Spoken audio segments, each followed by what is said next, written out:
Doctor Baba Saheb Ambedkar open university. स्वाध्यायः परमं तपः।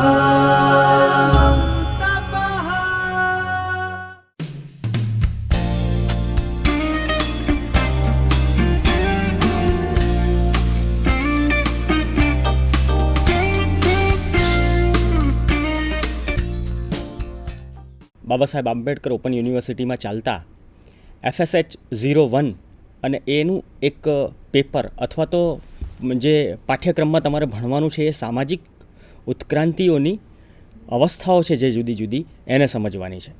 મિત્રો, આપણે આજે જે સભ્યતા જોઈ રહ્યા છે એ ઘણા વર્ષો કાલખંડની અંદર જો એક ડોક્યુ કરીએ તો ઘણા વર્ષોની જે સતત એક વિકાસની પ્રક્રિયા સાથે મનુષ્ય જોડાતો ગયો અને જુદી જુદી રીતે જે સંસ્કારોનું સિંચન થતું ગયું, સારું હોય એને સંસ્કાર માની લઈએ, આવી એક સામાન્ય સંસ્કૃતિની બાબતને ધ્યાનમાં લઈએ તો સતત સારી બાબતોની સાથે સમાજ જીવનની અંદર આવતા બદલાવોને એ પોતાના જીવનમાં દાખલ પણ કરતો ગયો અને ક્યાંક ત્રુટીઓ હોય તો એને બદલાતો પણ ગયો.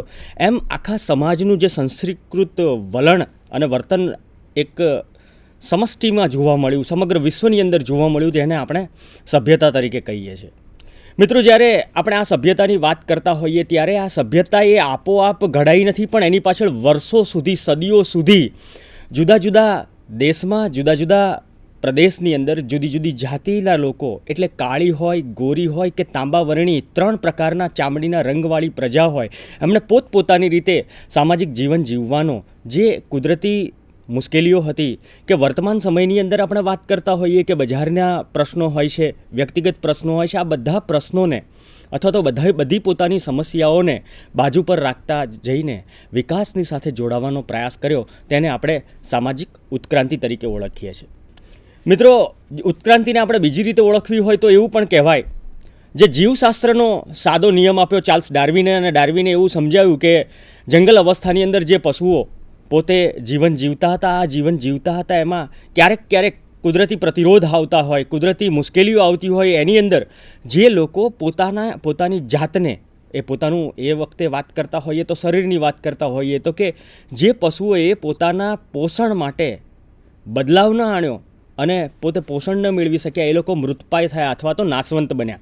આ જીવશાસ્ત્રનો ચાર્લ્સ ડાર્વિનનો સિદ્ધાંત સામાજિક દ્રષ્ટિએ પણ યોગ્ય છે એવું ડૉક્ટર હર્બર્ટ સ્પેન્સરે, સમાજશાસ્ત્રીએ વાત કરી, અને હર્બર્ટ સ્પેન્સરે આ સામાજિક ઉત્ક્રાંતિના વિવિધ તબક્કાઓ આખા સમાજ સમક્ષ મૂક્યા.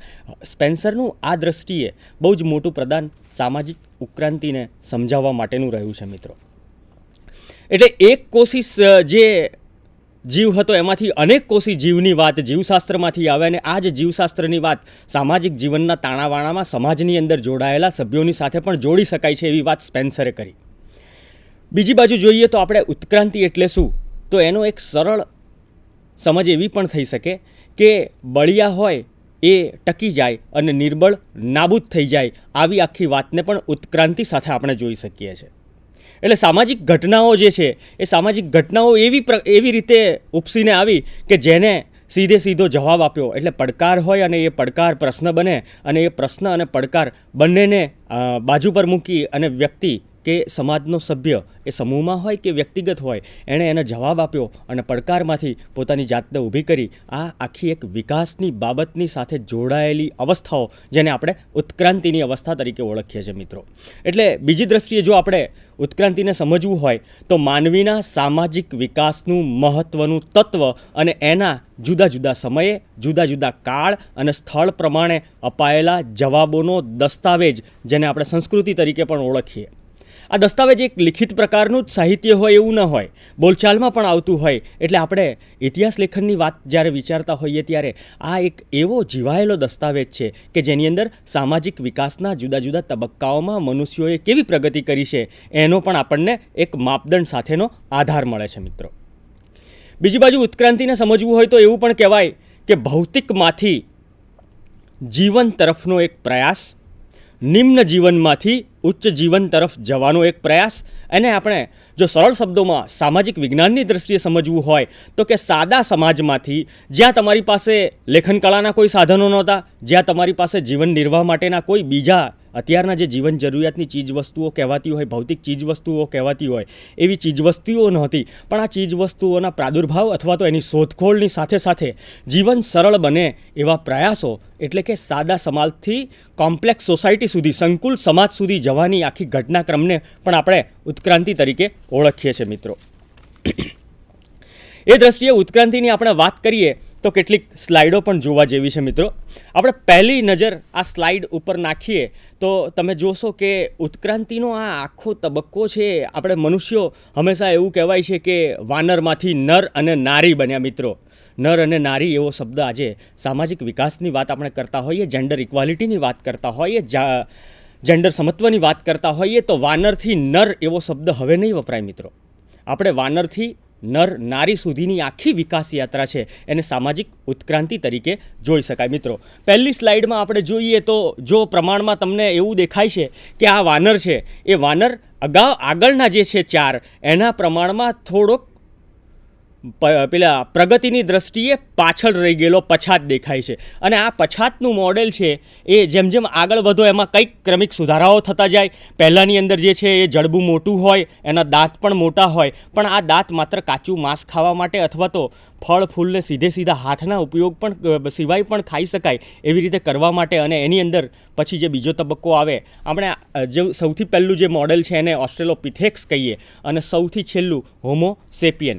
મિત્રો આ વાનરથી નર નારી સુધીનો આખો જે તબક્કો અત્યારે સ્લાઇડ ઉપર તમે જોઈ રહ્યા છો, આમાં બહુ જ મહત્ત્વની વસ્તુ એ છે કે જ્ઞાનતંતુઓના વિકાસ બહુ જ ઓછા પ્રમાણમાં થયા હતા. એટલે પહેલાંથી માંડી અને વચ્ચેના 3ને બાદ કરી દઈએ તો 5મો જે હોમો સેપિયન છે એ અત્યારના મનુષ્યોની જે વાત છે એની સાથે સીધું જોડાયેલું છે. તો હોમો સેપિયનને આપણે જો સમજવું હોય તો એવું કહી શકીએ કે મેન વિથ માઇન્ડ, મનુષ્ય મગજના જે ચેતાતંત્રની વાત આવે છે, ચેતાતંત્રનો ઉપયોગ કરી અને પ્લસ અને માઇનસ સાથે જીવન જીવવાનો પ્રયાસ કરે, એને આપણે હોમો સેપિયન તરીકે ઓળખીએ છીએ. એટલે આપણે વાનર આપણા પૂર્વજો હતા એમ વાત કરતા હોઈએ તો આ વાનરની ક્રમિક વિકાસની એવી વાત જેને આપણે સામાજિક ઉત્ક્રાંતિ તરીકે પણ ઓળખી શકીએ. ઉત્ક્રાંતિના તબક્કાને જો માનવ જીવનની અંદર મનુષ્યના વિકાસની સાથે જોડવાની વાત આવે તો તમે સૌ જાણો છો કે સૌથી પહેલાં માનવો ભટકતું જીવન ગાળતા હતા, ટોળીઓમાં રહેતા હતા. આ ભટકતું જીવન કેમ ગાળતા હતા? પ્રશ્ન બહુ જ સ્પષ્ટ છે, તો જવાબ પણ બહુ જ સ્પષ્ટ છે એનો કે મનુષ્યો એટલા માટે ભટકતું જીવન ગાળતા હતા કે એમને પોષણ અને આહારના પ્રશ્નો હતા એ કોઈ એક જ સ્થળ ઉપરથી ઉકેલ લાવી શકાય એવા નહોતા. શિકારી અવસ્થા અને શિકારી અવસ્થાની અંદર આપણે તો સંસ્કૃતમાં શ્લોક પણ છે કે જો સિંહ પણ સૂતેલો હોય તો એના મોઢામાં સીધું સસલું આવી જતું નથી. તો આપણે તો મનુષ્યો હતા, સિંહ તો હતા જ નહીં, પ્રાણી તો હતા જ નહીં. આપણા જે ભોજન હતા એ ભોજન માટે પણ પ્રયાસ કરવો પડે અને આ પ્રયાસના એક ભાગરૂપે એ શિકારની સાથે જોડાયેલો હોય ત્યારે એને શિકાર માટે અને ભક્ષણ માટે પોતાનો આહાર અને પોષણ શોધવા માટે સતત ફરવું પડતું હતું. અને જ્યારે શિકાર મળી જાય એ પછી પણ મનુષ્યની બહુ જ મહત્ત્વની જરૂરિયાત છે પાણી. તો પાણી માટે પણ એને ભટકવું પડે અને જળ, જંગલ અને જમીનની સાથે આવું સતત ટોળીઓમાં પરિભ્રમણ કરનારું એક ટોળું આપણે જે ઓસ્ટ્રેલોપિથેક્સથી શરૂ કરેલી વાનરથી નર નારીની વાતની અંદર સમજી શકાય છે. ધીમે ધીમે ભટકતું જીવન ગાળતો મનુષ્ય ક્યાંક પાણીના વિપુલ સાધનો મળ્યા અને એને એ પણ ખબર પડી કે હવે આ જે ખેતીની જમીન છે, આ ખેતીની જમીનની સાથે આપણે કંઈક વાવીએ તો આપણને કંઈક મળે. એમ ટૂંકમાં ક્રમશઃ કૃષિ વિકાસ પણ થયો. અને જ્યારે ખેતીની વાત આવે ત્યારે ખેતી એ એવી વસ્તુ છે કે એને કંઈ તમે ફેરવી ન શકો. તમારો વેપાર કે ધંધો હોય તો એક ગામથી બીજા ગામ સુધી તમે જઈ અને ધંધો કરી આવો એ જુદી વસ્તુ છે, વ્યવસાયની સાથે જોડાવો એ જુદી વસ્તુ પણ છે. ખેતીની જમીન છે એ જમીન તો કંઈ વ્હીલ ઉપર મૂકીને થોડે બીજે લઈ જવાય. આવા સંજોગોમાં ભટકતું જીવન ગાળતા મનુષ્યો અથવા તો માનવ ટોળીઓ એક સમૂહની અંદર સાથે એક જ જગ્યાએ રોકાણ કરતી હતી અથવા તો વિશ્રામ કરતી હતી અને કૃષિ સમાજનો ધીમે ધીમે એવી રીતે ઉદ્ભવ થયો. ટૂંકમાં ગોપ જીવનમાંથી એટલે કે ભટકતા જીવનમાંથી ગ્રામ સંસ્કૃતિ તરફ આવ્યા અને ગ્રામ સંસ્કૃતિનું સીધું લક્ષણ છે સમૂહ જીવન, સામુદાયિક જીવન. અને આવી રીતે મનુષ્યો સામુદાયિક જીવન જીવતા થયા. મિત્રો બહુ મજાની વસ્તુ એ પણ છે કે આપણે જો માનવ ઇતિહાસ જોઈએ તો લગભગ 17 લાખ વર્ષોથી માનવનો અહીંયા આગળ ઉદ્ભવ થયો છે એવું માનવામાં આવે છે. પૃથ્વી ઉપર માનવનો ઉદ્ભવનો જો સમયગાળો જોવામાં આવે તો 17 લાખ વર્ષો કહેવામાં આવે છે, પણ આધુનિક ઇતિહાસકારો એવું પણ કહે છે કે આ ગાળો 40 લાખ ઉપરથી પણ વધારે સમયગાળો છે. પણ 40 લાખ હોય કે 17 લાખનો ગાળો હોય, પણ ઇતિહાસકારો આ બાબતે એક મત એ રીતે છે કે બંને વર્ષોની આપણે વાત કરીએ કે 17 લાખ વર્ષોથી અહીંયા જો મનુષ્યો હતા કે 40 લાખથી હતા, પણ બંને ઇતિહાસના જુદા જુદા મંતવ્યો રજૂ કરનાર ઇતિહાસકારો એવું કહે છે કે 99% વર્ષો મનુષ્ય માત્ર ને માત્ર જે આપણે ભટકતું જીવન અથવા તો શિકારી અવસ્થા સાથે જોડાયેલો હતો એની સાથે જ રહ્યો. એ બાબતમાં આ બંને જુદા જુદા મત વ્યક્ત કરનાર ઇતિહાસકારો એકમત છે અથવા તો એમની સંમતિ છે કે આ વાત બિલકુલ સાચી છે. એટલે સામુદાયિક જીવન જ્યારે જોડવામાં આવ્યું મનુષ્યની સાથે અથવા તો જોડાઈ ગયું, એ પછી જમીનની સાથે એ લોકો જોડાયા અને જમીનની સાથે જોડાયા એટલે જમીન પ્રત્યે એમને લગાવ થયો, આસક્તિ થઈ અને પરિણામે જુદા જુદા સગાઈ સંબંધો, સગપણ વ્યવસ્થાઓ અને રાજકીય રીતે જે પ્રશ્નો આવતા હોય એ પ્રશ્નો ઉકેલવા માટેનું એક સંગઠન બન્યું. એટલે જ્યારે ગોપ જીવનમાંથી આપણે ગ્રામીણ સંસ્કૃતિ અને ગ્રામીણ સંસ્કૃતિ સાથે જોડાયેલી બાબત એટલે કૃષિ અને પશુપાલનની વાત કરતા હોઈએ ત્યારે સામુદાયિક જીવન આવે અને સગાઈ અને સગપણના સંબંધો ડેવલપ થયા અને સગાઈના સગપણના સંબંધો ડેવલપ થયા એ પછી રાજકીય સંગઠન પણ ધીમે ધીમે અસ્તિત્વ જમાવતું રહ્યું. આ જુદી જુદી સંસ્કૃતિ અને જુદા જુદા માનવ સમાજો છે, એ સમાજોની આપણે વાત કરવાની છે. પરંતુ જ્યારે વ્યક્તિ ટોળીઓમાં રહેતો હતો, મનુષ્યો ભટકતું જીવન ગાળતા હતા અને સમુદાય જીવનની એમણે શરૂઆત કરી, આ બધાની બાબતમાં કેટલીક બાબતો બહુ સ્પષ્ટ છે કે એ સમયે ટેકનોલોજીનો પ્રાદુર્ભાવ થયો નહોતો. અગ્નિ જે ઘણી બધી ધાતુઓ પેદા કરે છે, પણ એ પોતે ધાતુ નથી, આ ધાતુ નથી એવો ખ્યાલ પણ નહોતો. અગ્નિએ જે શોધ થઈ એ પછી ક્રાંતિકારી અનેક પરિણામો આપણે મેળવ્યા છે.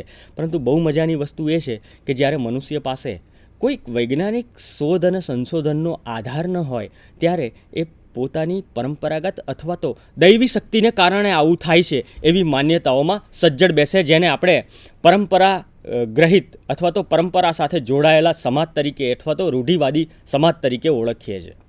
એટલે ટ્રેડિશનલ સોસાયટીની અંદર રૂઢિગત સમાજ વધારે પ્રમાણમાં હોય એટલે ધાર્મિક માન્યતાઓ અને ક્રિયાકાંડો કરતાં કર્મકાંડોમાં એમને વધારે રસ હોય એ બહુ સ્વાભાવિક છે. મિત્રો, આપણે જ્યારે આ વાત કરતા હોઈએ ત્યારે એક મહત્ત્વની બાબતો મનુષ્યને અથવા તો માનવ સમાજને સમજવા માટે જોવી એ પણ પડે કે મનુષ્ય લગભગ 99% એના ઉત્પન્ન થયો મનુષ્ય અથવા તો માનવ સમાજનું અસ્તિત્વ જોવાયું ત્યાં એના શરૂઆતના ગાળાથી 21મી સદી સુધીની આપણે વાત કરીએ તો 99% વર્ષો સુધી એ માત્ર શિકાર અને સંગ્રાહક તરીકેની ભૂમિકામાં રહ્યો.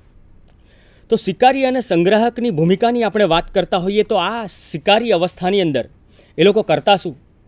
તો કે મોટે ભાગે રાની પશુઓનો એમને શિકાર કરી અને ભક્ષણ માટે, પોતાનું પેટ ભરવા માટે આ કામ કરવું પડતું. એટલે શિકારી અવસ્થાની અંદર શિકાર એ બહુ જ મહત્ત્વની વસ્તુ હતી. તો સાથે સાથે જંગલની અંદર જ શિકાર મળી રહે. રાની પશુઓનો જો શિકાર કરવો હોય તો સ્વાભાવિક છે કે જંગલ જ મળી રહે, એટલે જંગલની અંદર એમને રહેવું પડતું. અને આ જંગલમાં જુદા જુદા તળાવો હોય, જળાશયો હોય, એની અંદર માછલા એટલે કે માછીમારીની સાથે પણ એ લોકો જોડાયેલા હતા. અલબત્ત આજે જે ફિશિંગ માટેની જે આપણી પાસે ટેકનોલોજી છે એ ટેકનોલોજી એ વખતે નહોતી, પણ માછલાઓનો એ લોકો શિકાર કરતા હતા અને પોતાના ભોજનમાં લેતા હતા. તો સાથે સાથે કંદમૂળ અને બીજ અને ફળ ફૂલનો પણ એ લોકો ભોજનમાં ઉપયોગ કરતા હતા. જ્યારે આપણે ખેતીની વાત કરતા હોઈએ ત્યારે ખેતીમાં એવી વાત આવે છે કે વર્તમાન સમયની અંદર ખેતી હવે આધુનિક ટેકનોલોજી સાથે જોડાઈ છે. એટલે ટિશ્યુ કલ્ચર, પેશી સંવર્ધન, બાયોટેકનોલોજીનો ઉપયોગ કરીને તમે વિપુલ પ્રમાણમાં જે તમારી પાસે સારામાં સારું ઉત્પાદન આપતો હોય એવો છોડ હોય કે એવા બીજ હોય, એ બીજનું જ તમે વાવેતર કરો અને સારામાં સારા જે ઉત્પાદનો તમે, એ ફળ હોય કે જાડું ધાન હોય કે હોર્ટિકલ્ચરની અંદર આપણે ફૂલો ઉગાડીએ, શાકભાજી ઉગાડીએ, આ બધું જ સારામાં સારી ક્વોલિટીનું આવે એવું જે સાયન્સ અત્યારે વિકસ્યું છે. અને એની સાથે સાયન્સના વિકાસની સાથે હવે એક નવો ટ્રેન્ડ એવો પણ આવે છે. વિચાર એવો થાય કે કોઈ પણ ખેડૂતને વીજળી જોઈએ કે પાણી જોઈએ, તો વીજળી નહીં જોઈએ, પાણી જોઈએ. પણ બીજો મૂળનો વિચાર આપણે કરીએ તો એવો વિચાર આવે કે પાણી જોઈએ કે જે ખેતરમાં ઊભું છે, એ કોઈ પણ પાક હોય, એ પાકને જીવાડવા માટે ભેજ જોઈએ. તો ખેડૂતોનો જવાબ આવશે કે ભેજ જોઈએ. આ ભેજ આપી અને તમારું ઉત્પાદન વધારે પ્રમાણમાં મેળવવાનું. ઓછું પાણી હોય તો ઈયળ અને જે નિંદામણનો પ્રશ્ન હોય એ પ્રશ્ન પણ ઉકલી જાય. એટલે કે જે જીવજંતુઓનો ઉપદ્રવ પણ પાણી ઓછું પરંતુ એની જરૂરિયાત પ્રમાણે, પાકની જરૂરિયાત પ્રમાણે પૂરતા પ્રમાણમાં આપવાની વાત હોય તો એ આપણે માત્ર ને માત્ર એક ટીપે ટીપું પાણી આપીએ અને ઉત્પાદન સારું મેળવીએ. એવું જો 21મી સદીની અંદર આપણે ટપક સિંચાઈ પદ્ધતિની વાત કરતા હોઈએ તો એ જમાનાની અંદર સદીઓ પહેલાંના આ જમાનાની આપણે વાત છે. એટલે કે શરૂઆતના ગાળા પછી કૃષક સમાજ અને પશુપાલનની સાથે જોડાયેલો સમાજ આવ્યો, એની આપણે વાત કરતા હોઈએ તો લગભગ ખેતીનો વિકાસ એમણે કર્યો. પણ ખેતી એ લોકો એ સમયે કેવી કરતા? તો કે ખેતીમાં મોટે ભાગે એ લોકો એવું ધ્યાન રાખતા કે ઘણે ભાગે પોતાની સાથે જે પાળેલા પશુઓ હતા એ પશુઓને ઘાસચારો મળી રહે તો એમનું જીવન નિર્વાહ થાય. આ પશુઓનો ઉપયોગ એ લોકો પશુપાલનની સાથે પણ કરતા અને સાથે સાથે સૌથી વધારે પ્રમાણમાં આ મનુષ્યો જો પોતાની સાથે રાખતા હોય તો ઘેટાં અને બકરા રાખતા હતા. વિશ્વના લગભગ તમામ દેશોની અંદર ઘેટાં અને બકરા જોવા મળે છે. માનો કે ઊંટની આપણે વાત કરીએ તો ચીનની અંદર ઊંટ નહીં જોવા મળે, પણ ઇજિપ્તની અંદર ઊંટ જોવા મળશે, ભારતમાં જોવાય છે. એટલે સિંધુ ખીણની સંસ્કૃતિની આપણે વાત કરતા હોઈએ તો ચીનમાં ઊંટ નહીં જોવા મળે, પણ મિસરની સંસ્કૃતિ એટલે કે ઇજિપ્ત, નાઇલ નદીના કાંઠે જે આખું સાંસ્કૃતિક જીવન ધબકતું રહ્યું સદીઓ સુધી, એની આપણે વાત કરતા હોઈએ તો ત્યાં ઊંટ જોવા મળે. ઊંટ એ રણનું વાહન કહેવામાં આવે છે, રણનું એક પશુ છે. તો એ ભારત પાસે રણકાંઠો ખરો એટલે અહીંયા હોય. પણ આ જે પ્રારંભિક માનવ સમાજો હતા એમની પાસે પશુઓ કયા રહેતા? તો કે એક તો દુધાળા ઢોર પણ રહેતા અને સાથે સાથે પોતાને સરળતાથી જીવન જીવી શકાય એના માટેની જે જરૂરિયાતો હોય એ જરૂરિયાતો પોષી શકે એવા પશુઓ વધારે રહેતા. એટલે ઘેટાઓ વધારે પ્રમાણમાં રહેતા, કારણ કે ઠંડીનું પ્રમાણ હોય તો ઊનવાળો જે પશુ છે, ઊન આપનાર પશુ, એવો પશુ જો ઘેટાની સાથે આપણે રહેતા હોઈએ, એમની સાથે જો સૂવાનું હોય તો ઠંડી ઓછી લાગે. એટલે ઠંડીને રોકવા માટે પણ આ મનુષ્યોને એક સેપિયન્સની અંદર એવી ડેવલપ થયેલી સ્કિલ હતી કે પોતે કોઈક નવી ટેકનોલોજી ઉત્પન્ન કરી શકે. પણ નવી ટેકનોલોજી ઉત્પન્ન કરી શકે મુશ્કેલ પરિસ્થિતિ છે, એ મુશ્કેલ પરિસ્થિતિ થોડીક ઓછી થાય મુશ્કેલ એવા પ્રયાસો એ કરી શકે. તો આ દ્રષ્ટિએ એ લોકો શિકારી અને અન્ન સંગ્રાહક બન્યા. બહુ સ્વાભાવિક છે કે એક જમાનો એવો હતો કે આપણે એવું કહેતા કે પુષ્કળ પ્રમાણમાં વરસાદ થતો અને પુષ્કળ પ્રમાણમાં વરસાદ થતો એને કારણે મુશ્કેલ પરિસ્થિતિઓ હતી. વરસાદની અંદર મુશ્કેલ પરિસ્થિતિ એવી આવે કે નદી કાંઠાના વિસ્તારોમાં જ્યારે તમારી પાસે બંધો પણ નહોતા, પ્રારંભિક અવસ્થાની આ વાત, ત્યારે નદીમાં પૂરનું પાણી આવે એને રોકી પણ ન શકાય અને નદી પૂરના પ્રકોપને કારણે આસપાસના લોકોને સૌથી વધારે પ્રમાણમાં હેરાન પરેશાન કરી મૂકતી હોય ત્યારે સૌથી મોટો પ્રશ્ન તો જીવન ટકાવી રાખવાનો, અસ્તિત્વનો અથવા તો સર્વાઈવલનો હોય. અને એની સાથે જીવન ટક્યા પછી જો ભોજન ના મળે તો, આ ભોજન ન મળે તો એની આગવી સૂઝમાંથી ડેવલપ થયું અન્નને સંગ્રહ કરવાની વાત. અને અન્ન સંગ્રહ થતું અને સાથે સાથે પશુપાલનની સાથે જોડાતા ગયા, એને કારણે પશુઓનો જથ્થો પણ એમની પાસે રહેતો ગયો. ટૂંકમાં શિકારી અને અન્ન સંગ્રાહકની અવસ્થાની અંદર મનુષ્યોએ ઘણું બધું સારું કામ કર્યું. પણ જ્યારે શિકારી અને અન્ન સંગ્રાહકમાંથી મનુષ્ય કૃષિ અને પશુપાલન તરફ આગળ વધ્યો ત્યારે જે વિસ્તારમાં એ સ્થાયી થયો એ વિસ્તારની જમીનો હતી એ મોટે ભાગે ડુંગરાળ અથવા તો ટેકરાળ વિસ્તાર હોય, મરુભૂમિ હોય, બંજર જમીન હોય. એ જમીનોને એણે ધીમે ધીમે સમથળ કરી અને આ સપાટ મેદાનો ઉપર આખું જમીનનું આવરણ બનાવી અને એના ઉપર ખેતી કરતા થયા. જુદા જુદા ઇતિહાસકારોની નોંધ એવું બતાવે છે કે કૃષક સમાજ અને પશુપાલનની આખી વ્યવસ્થા આવી એ પછી ધીમે ધીમે આ મનુષ્યો માટીના વાસણોનો ઉપયોગ કરતા થયા. મિત્રો, માટીના પકવેલા વાસણો સદીઓ સુધી ચાલે અને એ પકવેલા વાસણોની અંદર એમણે જે સંગ્રહ કર્યો હોય એ સંગ્રહને ભોજન થાળ તરીકે એ લોકો ઉપયોગ કરતા થયા. તો જે વૃક્ષો હોય એ વૃક્ષોને કાપીને પોતાના જીવન નિર્વાહ માટે જે રાની પશુઓથી બચવાની વાત હોય કે રાની પશુઓના શિકારની વાત હોય એના એ લોકો શસ્ત્રો બનાવતા ગયા. એટલે પ્રારંભિક અવસ્થામાં આજે તીર કે ભાલાની આપણે વાત કરતા હોઈએ તો લોખંડનો ઉપયોગ સાથેનું તીર હોય એવું માનતા હોઈએ, પરંતુ એ જમાનો એવો હતો કે એ વખતે જે સાધનો હતા એ સાધનો લાકડાના હતા, વૃક્ષોમાંથી બનેલા હતા. એટલે જીવન નિર્વાહની વાત કરતા હોઈએ અને સ્થાયી જીવનની આપણે વાત કરતા હોઈએ તો પાણી એ મહત્ત્વનું પરિમાણ બન્યું અને સ્થળાંતર અટકાવવામાં આ જ બાબતે બહુ જ મહત્ત્વનું કામ કર્યું. વિશ્વની કોઈ પણ સંસ્કૃતિ હોય એ સંસ્કૃતિઓનો વિકાસ નદીઓના કિનારે થયો છે. આ નદીઓના કિનારે વિકાસ થયો છે અથવા તો સંસ્કૃતિ ધબકી એનું મૂળ કારણ એવું હતું કે નદીઓની અંદર જે પૂરના પાણી આવે એ પોતાની સાથે કાંપવાળી માટી ખેંચી લાવે અને જે વિસ્તારની અંદર એ પાણી જાય જમીનો ઉપર એ જમીનો કાંપવાળી માટી પથરાઈ જાય અને એને કારણે જે વાવવામાં આવે એ ઘાસચારાના બિયા જ નાખવામાં આવ્યા હોય કે ફળ અને ફૂલ જ નાખવામાં આવ્યા હોય તો પણ સારી રીતે એ ઉત્પન્ન થઈ શકે અને ઉત્પાદન પણ સારું મળી શકે એવી જમીન હતી. એટલે સ્થળાંતરની અંદર ખાસ કરીને એવું જોવા મળે કે જ્યાં પાણી વિપુલ પ્રમાણમાં હતું ત્યાં વધારે પ્રમાણમાં લોકો સ્થળાંતરથી વસવાટ કરવાનું વિચાર્યું. આજે પણ 21મી સદીની અંદર જો આપણે દુનિયાના નકશા ઉપર નજર નાખીએ તો દુનિયાની કુલ વસ્તી જે છે એ કુલ વસ્તીઓને આપણે જો પાણીના સ્ત્રોત સાથે જોઈએ તો આજે પણ લગભગ અડધો વસ્તી પાણીથી અથવા એટલે દરિયો અને નદીથી લગભગ બહુ નજીકના અંતરે રહેતી હોય એવું જ પ્રમાણ મળે છે. અને જ્યારે ડેમોગ્રાફર એટલે કે વસ્તી વિશ્લેષકો આ આખી વાત સમજાવતા હોય તો એવું સ્પષ્ટ કરે છે કે જ્યાં જ્યાં વસ્તી ગીચતા છે ત્યાં ત્યાં નદીઓની સંસ્કૃતિ અથવા તો દરિયાઓ નજીકમાં છે. મિત્રો, તમે લોકો જાણો છો કે ગુજરાતની 3 નદીઓને બાદ કરતાં બાકીની બધી નદીઓ દરિયાને મળે છે. તો જ્યાં જ્યાં દરિયાની નજીકમાં સામાજિક રીતે વસાહતો આવેલી છે, વસ્તી વસેલી છે, ત્યાં પણ નદીઓ તો દરિયાને મળવા આવે જ તે. એટલે દરિયાના પાણીમાં જ નદીનું પાણી ભેગું થાય તો સરવાળે નદીઓનું પાણી કે દરિયાનું પાણી મૂળમાં પાણીની આસપાસ રહેતી જ પ્રજા હોય. પણ જ્યારે આપણે આ વાત કરતા હોઈએ છીએ કે દરિયાની આસપાસ રહે છે તો દરિયાની આસપાસ રહેતી પ્રજા પાછળનું એક કારણ એવું પણ છે કે યાતાયાતના સાધનોમાં એ વખતે સૌથી વધારે પ્રમાણમાં જો સરળ સાધન અથવા તો વાહન વ્યવહાર માટેનો સરળ રસ્તો હોય તો એ માત્ર દરિયાઈ રસ્તો જ હતો. અને એને કારણે દરિયાની આસપાસ પણ રહેતી પ્રજા એ સમયે પણ વધારે હતી. નદીઓ પાસે તો રહેતા જ હતા, પરંતુ દરિયા અને નદીની પાસે રહેનારી પ્રજા આજે પણ મોટા ભાગે એવી ને એવી જ સ્થિતિ છે. વસ્તીનું બંધારણ આપણે જોઈએ તો આ બાબત સ્પષ્ટ થાય છે. પણ જ્યારે આપણે સ્થળાંતરની વાત કરીએ છીએ તો આ કૃષક સમાજ અથવા તો પશુપાલન સાથે સંકળાયેલો આ સમાજ છે જેને શિકારી અવસ્થા સાથે જોડાયેલો અને અન્ન સંગ્રાહક વ્યવસ્થા સાથે સીધો જોડાયેલો સમાજ આપણે જો માનવ સમાજને ગણતા હોઈએ તો સ્થળાંતર એમનું થોડાક સમયે થતું હતું અને સ્થાયિત્વ પણ એમનું થોડાક સમયે બદલાતું હતું. આ બદલાતું હતું એનું કારણ શું? તો કે ઘણા બધા વિસ્તારોની અંદર એવું થાય કે પાણીની ખેંચ આવે અને પાણીની ખેંચ આવવાને કારણે એ લોકો સ્થળાંતર કરતા જાય.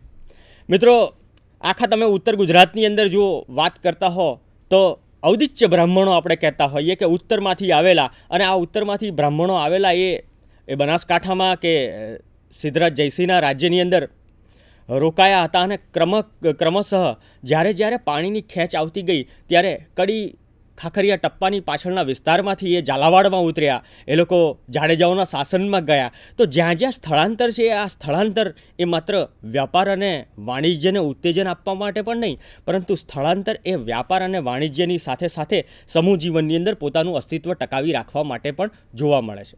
એટલે 56ની આ દુકાળ પછી પણ જ્યારે આપણે ગુજરાતની સ્થળાંતરની આખી પ્રોસેસ જોતા હોઈએ તો પ્રોસેસની અંદર મૂળમાં કારણ એવું છે કે ત્યાં આગળ લગભગ પાણીનો પ્રશ્ન હતો. આપણે બીજું એક ઉદાહરણ સ્થળાંતરમાં આજના સમયના સંદર્ભમાં જોઈએ તો સુરતની અંદર સૌથી વધારે પ્રમાણમાં હીરાના જે કારીગરો છે અથવા તો હીરાના માલિકો છે એ સૌરાષ્ટ્રમાંથી ત્યાં ગયા. સૌરાષ્ટ્રમાંથી સુરત શિફ્ટ થવાનું મૂળ કારણ પાણીની અછતવાળો આ વિસ્તાર કાઠિયાવાડ અથવા તો સૌરાષ્ટ્ર, અને એને કારણે લોકો ત્યાં ગયા. ખેતી સાથે સંકળાયેલો આ બહુ જ મોટો સમૂહ હતો, પણ પાણી ન હોય તો ખેતી શક્ય જ ન હોય. આવા સંજોગોમાં એ લોકોએ પણ સ્થળાંતર કર્યું. તો સ્થળાંતરની અંદર બહુ જ મહત્ત્વની વસ્તુ એવી છે કે તમે સ્થાયી થઈ જાઓ, પણ થોડાક સમય પછી અથવા તો સમયગાળા પ્રમાણે જ્યારે તમારે પાણીનો પ્રશ્ન આવતો હોય ત્યારે તમે સ્થળાંતર કરો.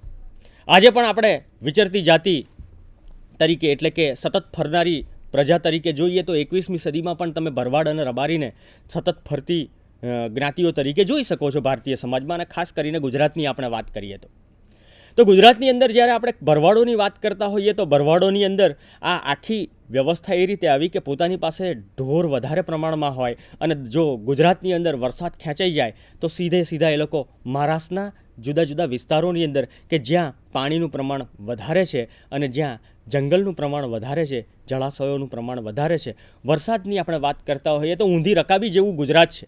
આ ઊંધી રકાબી જેવા ગુજરાતની અંદર જે પાણી પડે એ સીધું રકાબી ઉપરના ભાગમાં પડેલું પાણી એ દરિયામાં જ વહી જાય આવી વ્યવસ્થા અને ગુજરાતના કુલ વરસાદ પૈકી 80% વરસાદ દક્ષિણ ગુજરાતમાં થાય. તો ગુજરાતના ભરવાડો કે રબારી જે માલધારી સમાજની આપણે સ્થળાંતરની આજે પણ વાત કરતા હોઈએ તો સૌથી વધારે સ્થળાંતર એમનું સૌરાષ્ટ્રથી દક્ષિણ ગુજરાત તરફ કે કચ્છ કાઠિયાવાડ તરફથી દક્ષિણ ગુજરાત તરફ થતું હોય છે. તો પાણીની શોધમાં અથવા તો પાણી એ જરૂરિયાતનું એક બાબત છે, જરૂરિયાતનું સાધન છે, જીવન જરૂરિયાતનું અંગ છે, એ રીતે સ્થળાંતર એ સમયે પણ થતું હતું અને આજે પણ સ્થળાંતર એવી રીતે જોવા મળે છે મિત્રો. પણ જ્યારે આપણે આ પશ્ચિમ એશિયાની અથવા તો સમગ્ર કૃષક સમાજની આપણે વાત કરતા હોઈએ તો પ્રારંભિક ગાળો એવો પણ હતો કે આપણી પાસે પશુપાલન સંબંધિત જે જાણકારી મળતી હતી એ જાણકારીમાં એવું સ્પષ્ટ થતું હતું કે જુદી જુદી જે વસાહતો કે જે સભ્યતાઓ કાળના અથવા તો અતીતના અંદર દબાઈ ગઈ એ દબાઈ ગયેલી વસ્તુઓના જે પુરાતત્વીય આપણી પાસે આધારો મળ્યા ત્યારે એમાં બહુ સ્પષ્ટ રીતે જાણવા મળ્યું કે ઘાસચારાના બી અહીંયા સૌથી વધારે પ્રમાણમાં જોવા મળ્યા. આ ઘાસચારાના બિયા એટલે બિયારણ એવું જ કે ઘાસચારો પેદા થાય અને આ ઘાસચારો પેદા થાય એનું કારણ પશુપાલન સાથે જોડાયેલા હતા.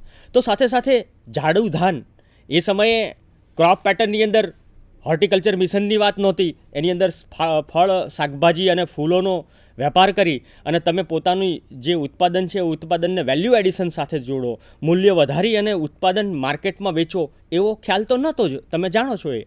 તો આવા સંજોગોમાં એમની પાસે જે બીજ મળ્યા એ ઘાસચારા ઉપરાંત જાડા ધાન, જુવાર કે ઘઉંના પણ મળ્યા. એક બહુ જ મજાની વસ્તુ એવી છે કે વિશ્વની જુદી જુદી સંસ્કૃતિઓમાં ઘઉંનું બિયારણ તમામ ઠેકાણે પુરાતત્વીય સંશોધનોની અંદર આપણને જોવા મળે છે. એ માત્ર સિંધુ ખીણની સંસ્કૃતિમાં જોવા મળતું હોય એવું નથી. દુનિયાની તમામ સંસ્કૃતિઓમાં ઘઉં અને જુવારના દાણા બિયારણ રૂપે પુરાતત્વીય આધારો આપણે શોધીએ ત્યારે આપણને સ્પષ્ટ મળે છે મિત્રો.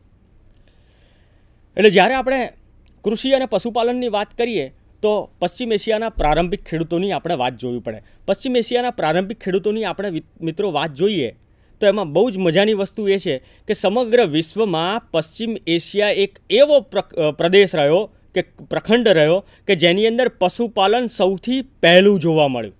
પશુપાલનનો આખો વિચાર જો કોઈએ આપ્યો હોય તો પશ્ચિમ એશિયાના દેશો, જેને તમે આજનું ટર્કી, તુર્કસ્તાન કહો, ઈરાન કહો, સિરિયા કહો કે પેલેસ્ટાઇન કહો, આ પશ્ચિમ એશિયાના દેશો અને સિંધુ ખીણના સંસ્કૃતિના ભાગરૂપે ભારતીય સભ્યતા જેની સાથે જોડાયેલા છે એવા પ્રદેશો પણ પશુપાલન સાથે જોવા મળ્યા. એશિયાના ઈરાકમાં અગાઉ જે બીની વાત કરી ઘાસચારાના બીની, તો ઘાસચારાના બી પશ્ચિમ એશિયાના ઈરાકમાં પણ જોવા મળ્યા, ઈરાનમાં પણ જોવા મળ્યા. અને જર્મો નામનો જે એક પ્રદેશ છે ઈરાન ઈરાકની પાસેનો, ત્યાં તો 20થી 30 ગામોનું એક ઘર પણ મળી આવ્યું.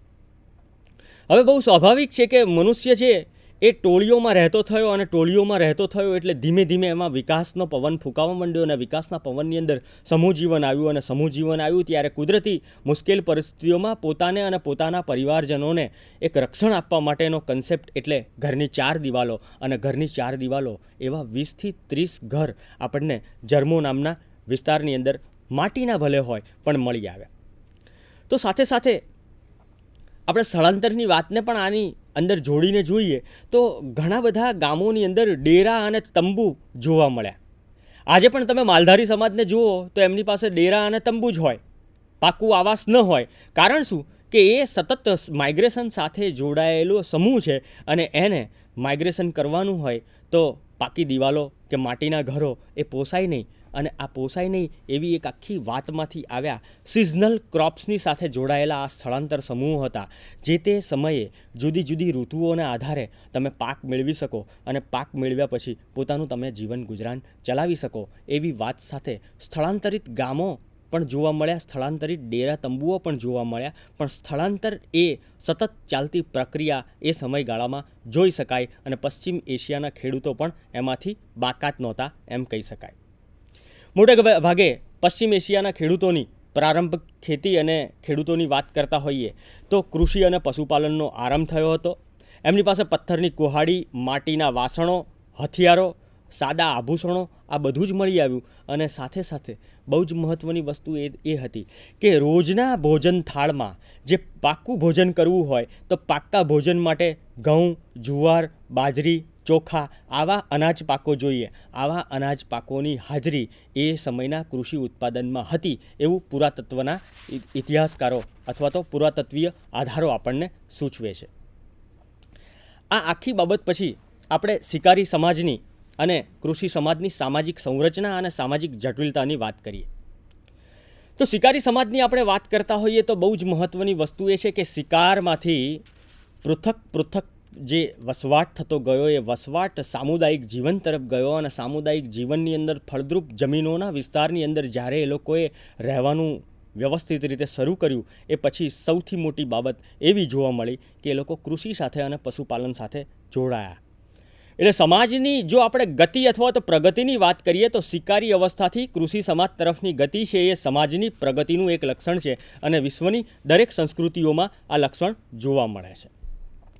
તો આવી દ્રષ્ટિએ આપણે સામાજિક જટિલતા એવી રીતે વિકસી કે મનુષ્યની અંદર જુદા જુદા સામાજિક સંબંધોનો આધાર થયો અને સામાજિક સંબંધોને આપણે જ્યારે એક જટિલ પ્રક્રિયામાં સદીઓ સુધી ચાલી આવતી હોય એ પ્રણાલી એ લાંબા ગાળે એક સામાજિક સંસ્થા બનતી હોય છે. તો કૃષિ સમાજની અંદર સમૂહ જીવન આવ્યું અને સમૂહ જીવન આવે એટલે બહુ સ્વાભાવિક છે કે તમારામાં એકતાના તત્વો આવતા જાય. કારણ કે તમારી સામેનો જે બહુ મોટો પડકાર છે એ આજુબાજુના લોકો તો કદાચ હોય, માની લઈએ. ભગવાન ઈસુ ભલે એવું કહેતા કે લવ ધાય નેબર એઝधाय સેલ્ફ.